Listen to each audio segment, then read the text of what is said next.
Okay, so I watched the other three, so I figured, you know what?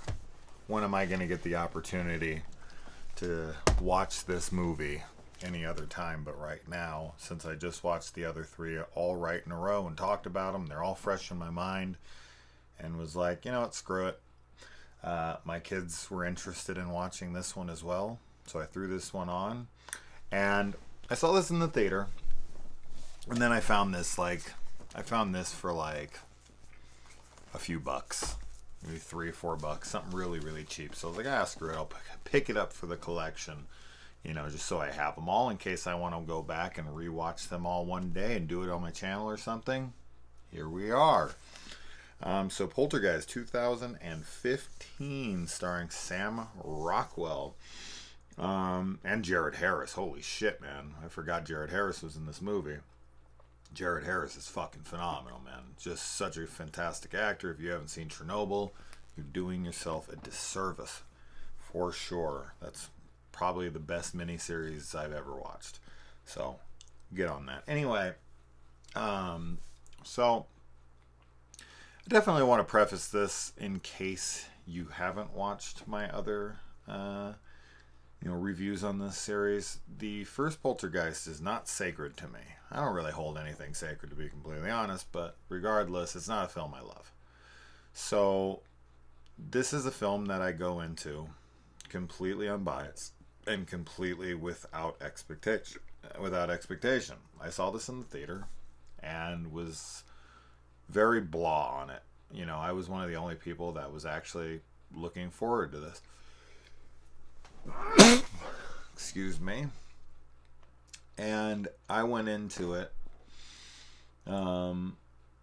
with my expectations were actually like fairly, I don't want to say high, but I was, I saw the trailer and I was like, oh, that could be cool. That could be a spin on it. And what it really came down to is at that time, I didn't really like Poltergeist, the original.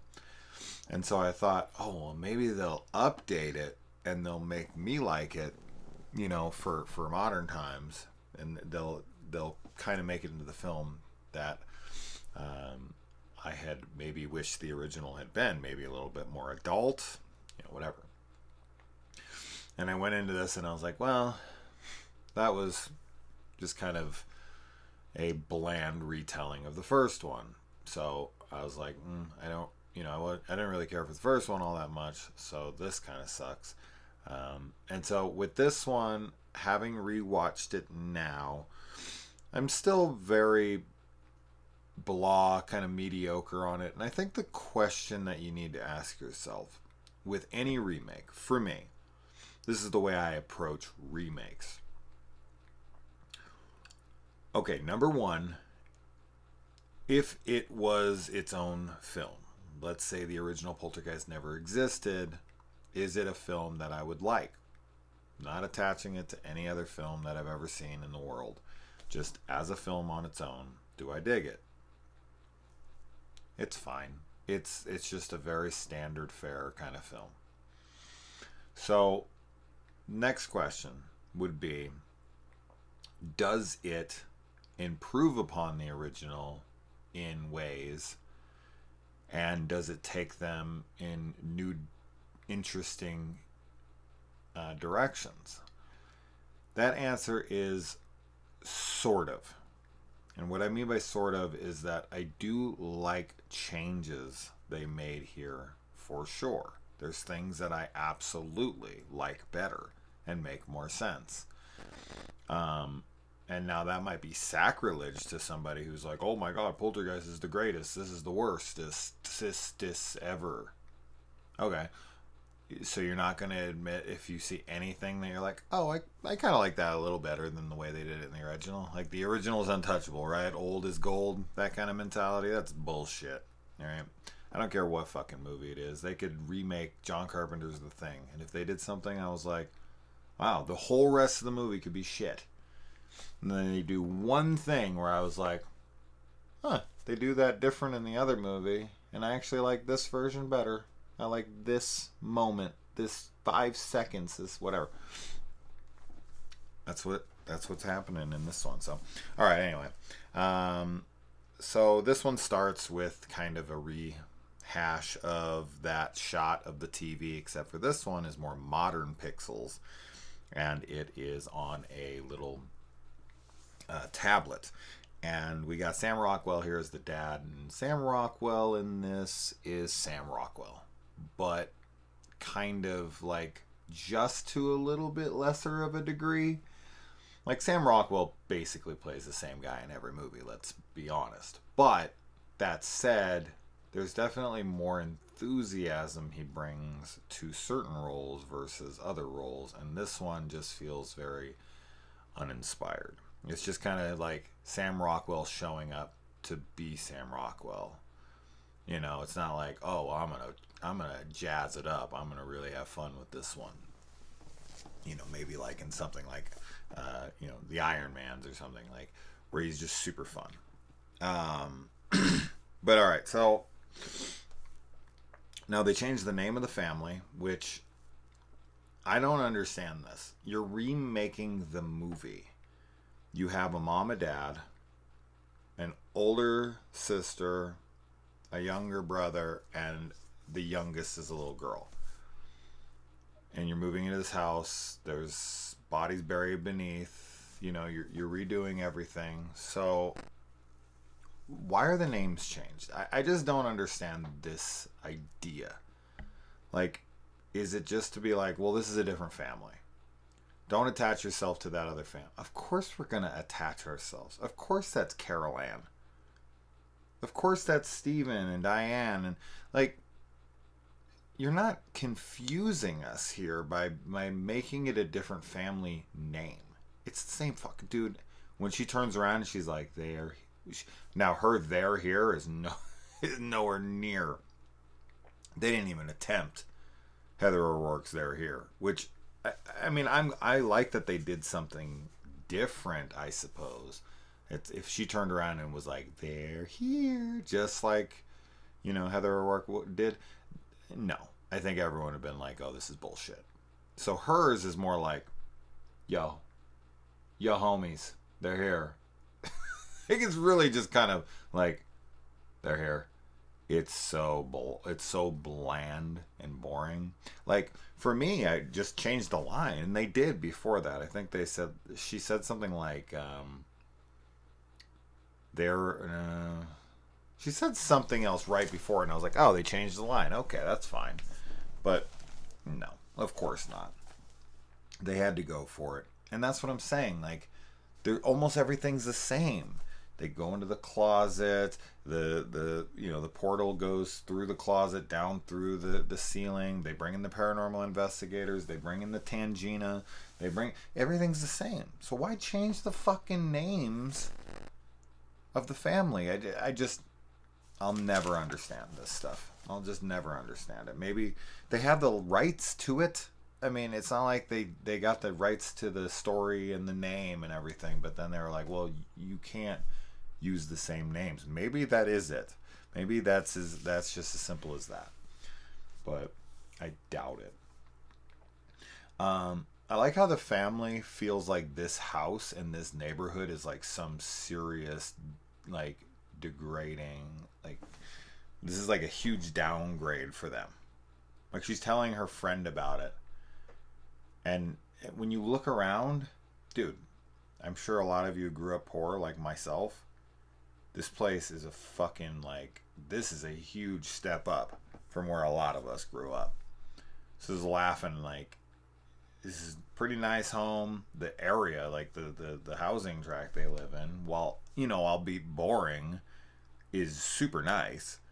So like, oh my God, like, we really have to live here? And this is all we can afford in our price range. All you can afford in your price range is a pretty damn nice house? Wow, bummer for you guys. How are you going to live? Like, they should have played more with that. Like, the house should have been fucking falling apart. If you're going to go for that, this is all we can afford. It's a fixer-upper. Then make it a fixer-upper. Like, the way they sell the house as a fixer-upper is because, like, one of the closet doors is stuck, and he pulls on it, and the handle comes off. Oh, no. You got to get some WD-40. wow, better knock 100 grand off the fucking asking price. Like there's just nothing to really sell me that this house is in that bad a shape. And look at the area outside. Look at the area outside alone. The land is worth so much. It just that was a big fucking problem right there with the movie, no doubt about it. When I was laughing at, or when I was watching, I was just laughing about it. Basically, the whole house just kind of has electrical issues, and they talk about how the last person was this like, electrophile or whatever the hell she calls him. Like he's really into electronics, and so he's like got the house all wired up throughout, and there's speakers everywhere, and that doesn't play into the film at all. But basically, it's just the poltergeist come through the electric in the house, which kind of plays in. And now there are elements from all three poltergeist films in this one, with obviously the first one being the main blueprint they draw from, but not all of it is. Some of it's from 2 and some of it is from 3.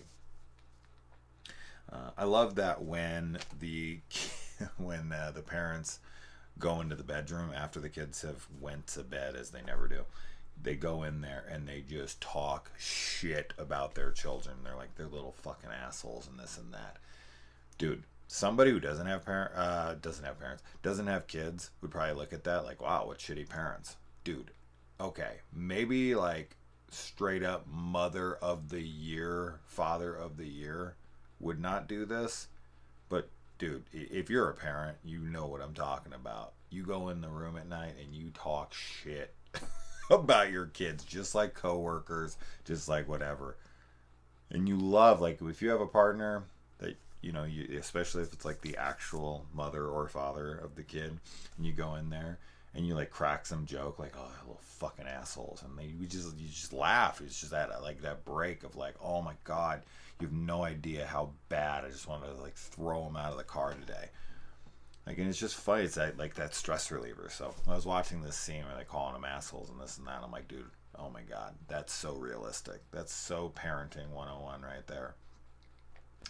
And then, of course, reality also sets in there where he is about to have sex with his wife, and the kid bursts in the room.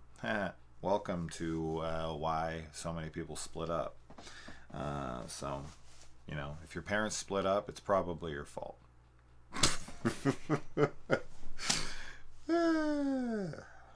It's probably true. And when he goes into that place and he's trying to buy stuff, and the chick's like taking her card and she's being such a dick about his cards declining. Like, what an asshole. Fuck off. That's just, what a little bitch. And then he goes home and he has like lavish gifts for everybody. He's got a new phone for his daughter, who totally like okay,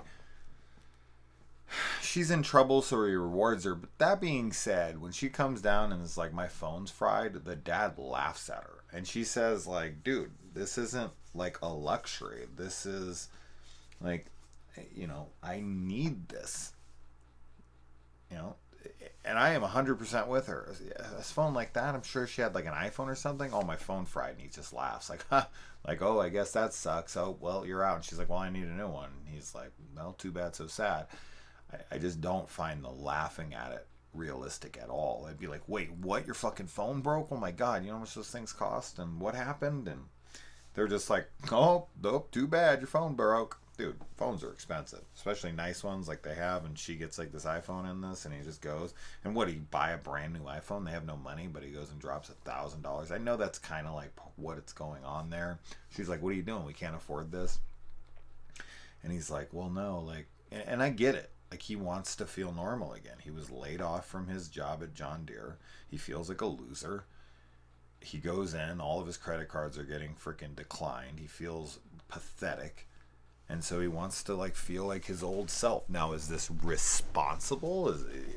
Would I recommend doing this? Absolutely not. But I get it. I wouldn't do it, but I get the desire. I get what made him do that. It's kind of sad, but I think maybe I'm trying to find depth within these characters they're very shallow, but whatever. That's some bit of character development there, playing off the dad's insecurities about his recent unemployment. And I like when the kid tries to go down the stairs and he just kind of gets stuck there and he can't move and he's like falling towards the stairs and he's just held there. And then the tree hand comes through and grabs him and pulls him up out throughout the window, and then the parents come home and he's outside. And now the way Carol Ann, I'm just gonna use the real names, the way Carol Ann is lured in this movie, as opposed to like everything just falling towards the closet, and it's like this doll and it kind of moves towards the closet opens up and there's all these different cool lights. The way like she follows her doll into the closet, and then when she turns around she's like super deep into the closet. It looks like it's like, 50 feet away, and then she like tries to like turn back to go, and then hands just kind of grab her and pull her into the darkness. I prefer that. I prefer this version of it over the room turning and she just falls into the closet. I like that too, don't get me wrong, but I just like this one a little better. I like the luring of the child kind of, they manipulate her into walking in there herself, and then she turns around and it's very nightmarish, where it's that hallway you can never run down, which is taken like out of part 2, I think, right? And she tries to go back and hands grab her and pull her into the abyss. I dug that. I thought that was pretty cool. And then the clown fight. I like the fight with the clown in this. I thought the clown was pretty cool looking, and him attacking the kid and them fighting. I like it. It's good. It's about the same as I feel about the original. So does that mean it warrants a remake? No. No. But I do like it. I like that you can see Carol Ann in the TV on the other side, and you can kind of see her ghostly image putting her hand up against the TV, and her mom's like touching it. That's really cool. I like that. I like that we get to see it, and I like that we get to see the other side much better than the other side that we see in part 2. Holy shit, night and day better. But when they go and they take the drone in through, and then he's flying it around there, and it's like the upside down. It's like the exact same thing but different. Like they're in the house, but it's not their real house, because they like fly past them. There's no one there, and they don't see it. But so they're in this like alternate dimension. I think all that's really, really cool. Now all the CG and all the like the ghostly figures and the hands and all that stuff, I don't like that stuff at all. They should have incorporated some practicals or spent more money on making that CG look better, because it just looks terrible. So that took me out of that moment for sure. And the time lapse joke in this one I thought was executed a little bit better with the comedic timing from Sam Rockwell, but I'd say it's on par. I'd maybe prefer this one just a little more, but either or I could exchange them. Does that warrant a fucking remake? Absolutely not. Absolutely not. But just, the way Sam Rockwell's like, did you catch that on your little time lapse thing? And he like walks out there. That's just Sam Rockwell. I like that kind of humor from him, so I'm a little biased in that regard. Now the dad in this is the one that experiences like the face melting, and he does it in the reflection of the spout, the faucet coming out. This is just kind of like black oozing from his awful, dreadful CG nonsense. That is my favorite fucking scene of the first one, and this redo of it is horrible. Not memorable at all. Generic nonsense. So that was dreadful, seriously. But then the guy's head getting pinned against the wall and the drill slowly coming closer and closer to his face as it goes through the wall. I dug that. That was cool. I did like that. Definitely would have liked some more of that in the original. More threatening. Like people are going to die. Carol Ann's clairvoyance is addressed here, which is good.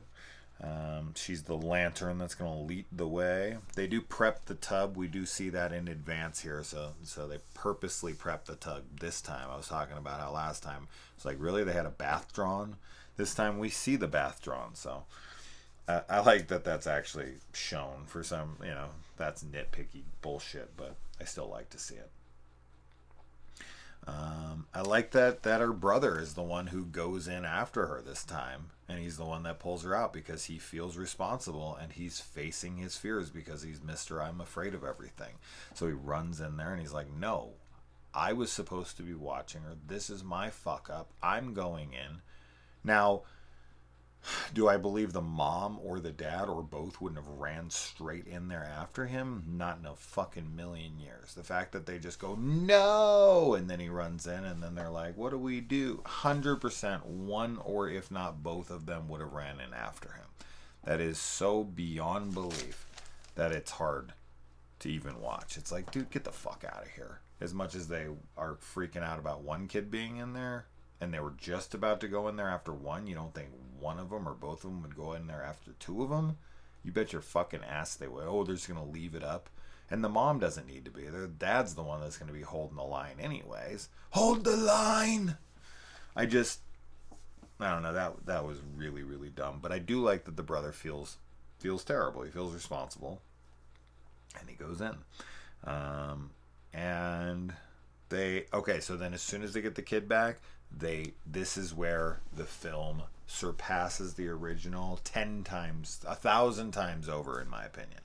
This is my biggest issue with the first one, and that is they actually try to spend the night in the house after they get Carol Ann back. Bullshit. Never fucking happened. I already discussed this enough in my first review. They get out to their car as soon as they got the kids back, and he's like, oh, you're going to go back to the house? And he's like, not a chance in hell I would ever step foot in that house again. Yes. And the house literally fucking grabs the car, flips it up, and fucking drives it right back into the house and does not allow them to leave. That is awesome. That is far superior to what they do in the original. Does that warrant a remake? No. One scene that's far superior in my opinion is not warranting a remake. That being said, I love it and I wish that was in the original, but we have to deal with what we have to deal with. Just saying, that is one thing. Damn, that's better. But yeah, I love that they grab the fucking van and literally pull them into the house inside the van. That's great, man. That's so good. And then our Tangina here, and this is just kind of a wasted role, to be honest, for Jared Harris because he's just so great. But he goes in and offers himself up like a sacrifice and leads them to the light himself, much like Tangina does in part 3. So, it's he goes in and he survives. He comes out, which is kind of lame because I just realized this after watching this one that, and this is why 3 is my favorite. 3 is the only one where any deaths actually happen in the movie. I was just thinking about that. I was like, there's no deaths in 1. There's a death in 2, but it's like a natural death. It's just the grandma, so that does not count. And then the third one, there's a few deaths. And then in the 4th one, this one, the remake, there's no deaths. So it's like, wow, this franchise has like 0 deaths outside of the 3rd movie. And yeah, I mean, that's part of the reason why the 3rd one is my favorite. And they kind of do the mailbox gag from Home Alone here, where it just keeps getting hit over and over again. That's over. They live in Illinois in this one as opposed to California. Kind of a nod, I suppose, to the 3rd movie when they're in Chicago. And their house hunting experience is ruined forever as they go to look at another house and they drive away as soon as they see a tree outside that resembles the old one. And then Tangina and his wife get back together, in this at the end, and I guess we're supposed to care. And I kind of do, kind of don't. Like, it's like, oh, that's cute. They got back together. Good for them. Whatever. Everything's just so bland in this film. It's totally uninspired. There's nothing really new or interesting about this take. I don't see any reason to justify this as existing. Yes, there are things I prefer. And my daughter, Oliver, this is not a surprise to me at all, preferred this one to the original because she likes the way it looks. It's newer. You know, it's got newer acting. It's got newer effects. It's got all the stuff that she's used to. So when I put this on, I was expecting them to say that. And Elliot was actually like, no, I actually prefer the original. So I was like, high five. But Oliver, I get it. 100% get it. I wouldn't give her shit about it in a million years. I 100% understand. For a 7-year-old, come on. But for me personally, and I'm not a big fan of the first one. I'm a bigger fan now than I've ever been, but I'm still not like a huge fan. But this does not warrant its existence. That's the issue with this movie. This movie does nothing to plead its case that it should exist. So it's just kind of a pointless movie.